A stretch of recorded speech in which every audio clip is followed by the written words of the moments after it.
los días de nuestra vida. Para terminar, Gisela, ¿qué piensas de la decisión del gobierno de decretar este duelo nacional por 3 días por la muerte de Alberto Fujimori? Bueno, primero que es una vergüenza, porque Fujimori no ha sido solo condenado por el asesinato de nuestros familiares, Fujimori ha sido condenado también por delitos de corrupción contra el Estado peruano. Lúcar, esto es Hablemos Claro, ya está en nuestros estudios Víctor Andrés García Belaúnde, que en realidad yo debo confesar, no le he pedido que venga en su condición de político, sino historiador. Porque este hombre es un historiador y porque hoy vamos a hablar de historia, del papel de Alberto Fujimori en la historia, pero nos vamos a enlazar antes, si lo permites, Víctor Andrés, porque creo que es relevante, con Gisela Ortiz. Ella, como se sabe, su hermano fue una de las víctimas de las personas primero desaparecida, secuestrada, desaparecida y asesinada de la Cantuta. Él era estudiante de la Cantuta y ella es vocera de los familiares precisamente de las víctimas de Barrios Altos y la Cantuta. Gisela, buenos días. Buenos días, Nicolás. Muchas gracias. ¿Qué sentimientos te inspira la muerte de Alberto Fujimori el día de ayer? Bueno, creo que en primer lugar de una sensación de impunidad. Nosotros como familiares, en reiteradas oportunidades a lo largo de estos últimos, creo que 15 años, cuando señalaban que Fujimori tenía este cáncer, que estaba muy enfermo, siempre hemos manifestado que Fujimori, como cualquier otra persona, debería morir en su casa y con su familia.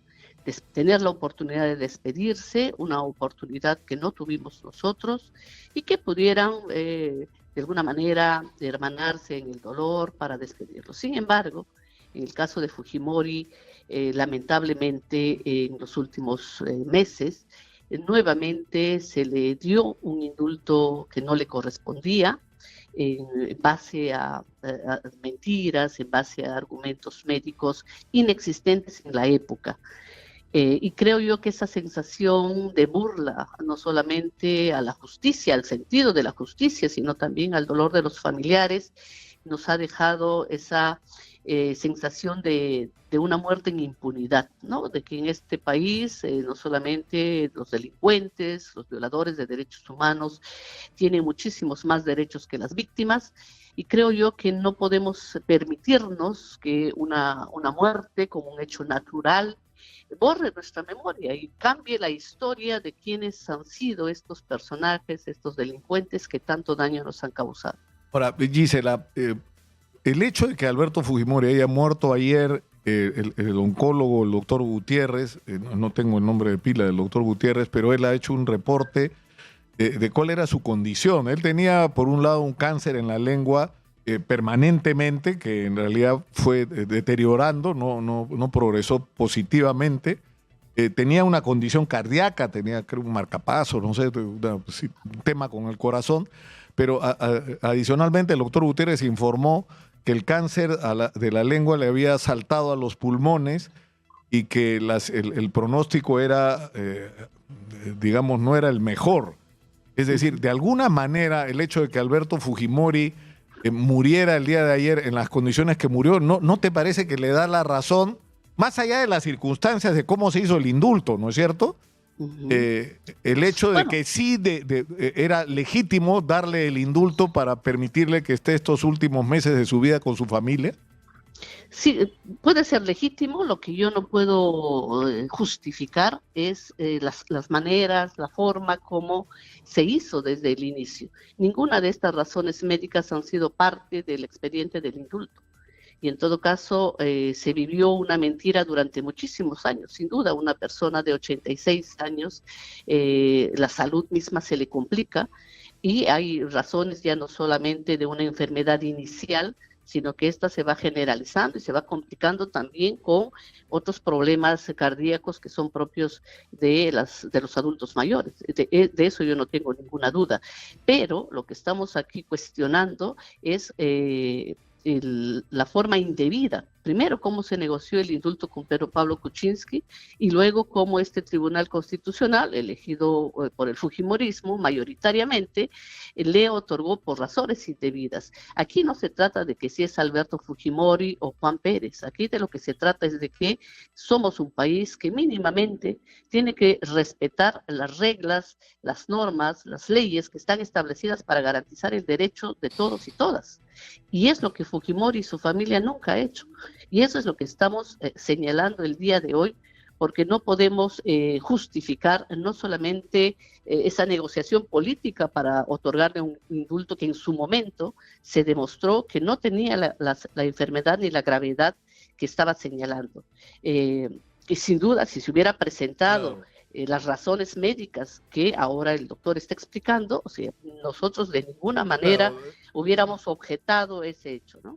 Tú debes recordar, Gisela, que fue acá en este programa, y fui yo quien contó la historia de la negociación del indulto, y recibí todo tipo de agravios, ¿sabes? De quienes eran ministros, amigos, el entorno de Pedro Pablo Kuczynski, y se demostró que era verdad lo que estaba diciendo, pero lo que estaba en discusión en ese momento no era el indulto en sí mismo como una posibilidad, sino era el uso político del indulto, ¿no es cierto? La manipulación, la capacidad infinita que tienen los políticos en el Perú de ensuciarlo todo, ¿no? Y de beneficiarse indebidamente. Y eso es algo que creo yo tiene que quedar también establecido como unas reglas mínimas de convivencia entre peruanos y peruanas, ¿no? Es decir, aquellas familias que tienen una serie de privilegios que no tenemos todos los demás peruanos. Entonces, eso es lo que estamos señalando. Pero ¿no? yo decía, Gisela, si me permite, yo decía en ese momento lo siguiente, es decir, lo que tenía que ocurrir era una junta médica independiente, dada la controversia del caso, con participación de algún médico o médicos puestos por los familiares de las víctimas, e incluso de la Corte Interamericana de Derechos Humanos, porque esto ya había ido hasta esos niveles, ¿no es cierto?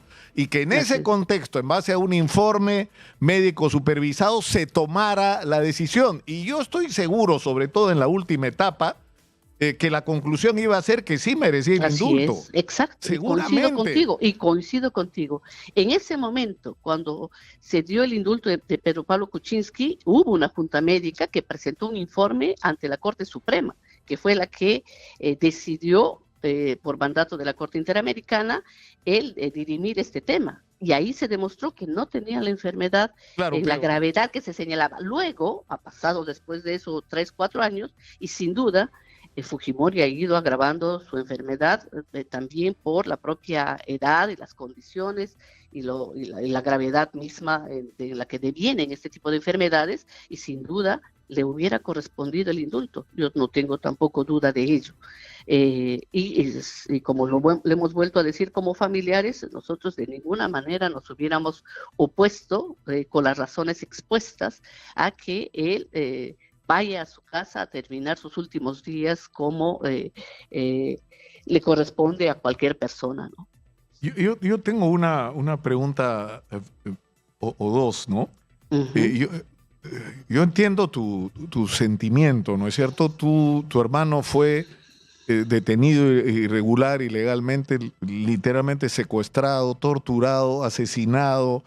Es decir, lo que hicieron con tu hermano fue tremendo, ¿no es cierto?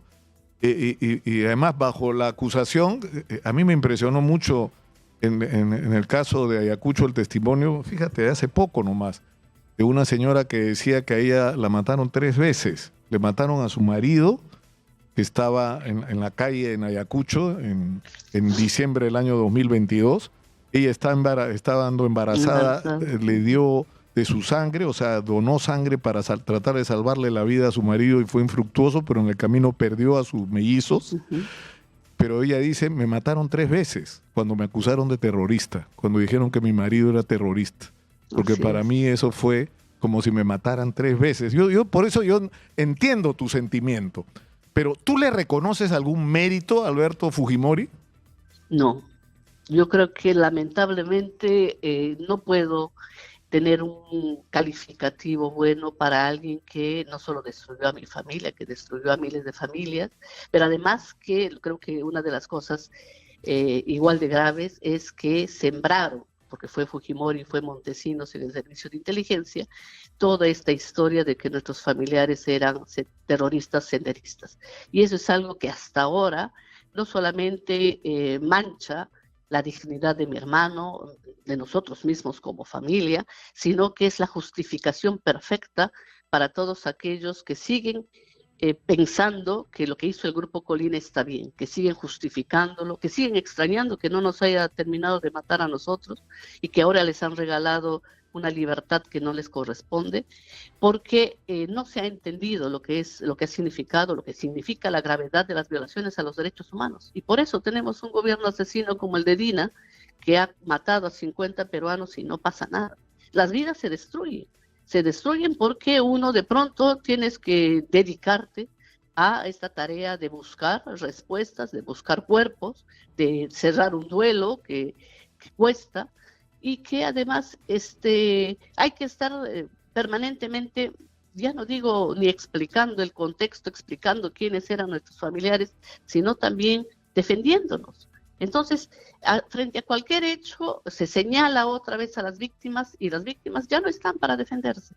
Nuestros familiares nunca tuvieron bueno, siquiera una acusación, ya no digo ni juicio, una acusación, nunca tuvieron una investigación, sino que fueron estos asesinos quienes decidieron acabar con su vida de la manera cobarde como lo hicieron.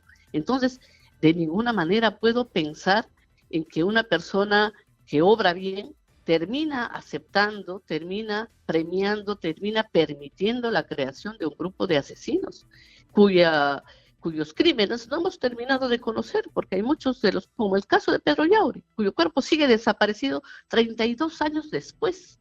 Y hay una familia que no lo ha velado, que no lo ha despedido, que no lo ha enterrado. Entonces, esa dimensión del daño no es un asesinato que ocurrió el 18 de julio del año 92, ocurre todos los días de nuestra vida. Para terminar, Gisela, ¿qué piensas de la decisión del gobierno de decretar este duelo nacional por 3 días por la muerte de Alberto Fujimori? Bueno, primero que es una vergüenza, porque Fujimori no ha sido solo condenado por el asesinato de nuestros familiares, Fujimori ha sido condenado también por delitos de corrupción contra el Estado peruano y le debe millones de soles al Ministerio de Justicia, que ha sacado un pronunciamiento de pésame y que firma este decreto de duelo nacional. Es una vergüenza porque estás reconociendo a alguien que el propio Estado lo condenó, y lo condenó por estos graves delitos. Lo que evidencia, por supuesto, es que aquí hay un cogobierno, como lo hemos señalado, entre Dina, el fujimorismo y algunos otros partidos que están en el Congreso y que están gobernando y que no le pueden hacer frente a esta historia para señalar quién ha sido Fujimori. Y es no solamente una contradicción tremenda el regalarle honores a nombre de la nación que no le corresponde, cuando para algunas familias él sigue siendo un condenado, sigue siendo un responsable de asesinatos, de desaparición forzada, de tortura, y además que postuló al Senado japonés. Es decir, nadie se acuerda siquiera de esa traición al país al postular al Senado japonés para evadir la extradición de Chile al Perú. Y esa parte de la historia es también algo que tenemos que recordar, porque no todos los muertos son muertos buenos. Y creo que hay que tener también memoria para señalar a aquellas personas que nos hicieron daño, que le hicieron daño al país porque normalizó la delincuencia como parte de la política. Y eso es algo que hasta ahora no podemos cambiar los peruanos y peruanas.